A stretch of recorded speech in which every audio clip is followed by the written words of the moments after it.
আবার হঠাৎ বিনোদন জগতে শোকের ছায়া। মাত্র 52 বছর বয়সে দুর্ঘটনায় প্রয়াত হলেন জনপ্রিয় অসমীয় বাঙালি গায়ক জুবিন গর্গ। একসময় যার গানে আমাদের ছেলেবেলা কেটেছে, সেই প্রিয় গায়কের আজ মর্মান্তিক মৃত্যু হলো।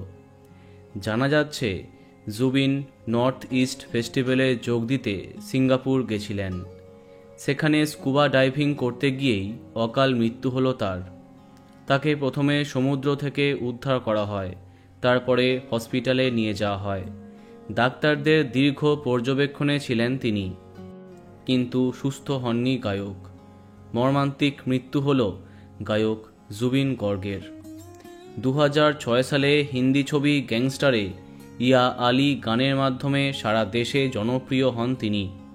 তারপরে বাংলা অসমীয় সঙ্গীতের জগতে প্রায় 40,000-এর বেশি গান রেকর্ড করেছেন তিনি।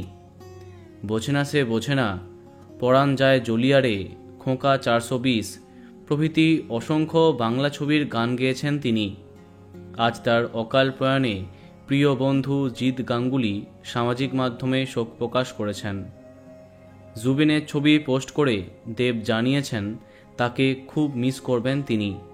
তার সাথে জুড়ে দিয়েছেন চোখে জলে ভাসিয়ে দিলাম মনের ঠিকানা এই গানটি, যেটি জুবিনই গেয়েছেন। নিঃসন্দেহে তার মৃত্যু পুজোর আনন্দের মাঝে সবাইকে কাঁদিয়ে দিল। বন্ধুরা, ভিডিওটি এইটুকুই। বাংলা বিনোদনের অন্যান্য খবর পেতে সাবস্ক্রাইব কারেন্ট বস। ধন্যবাদ।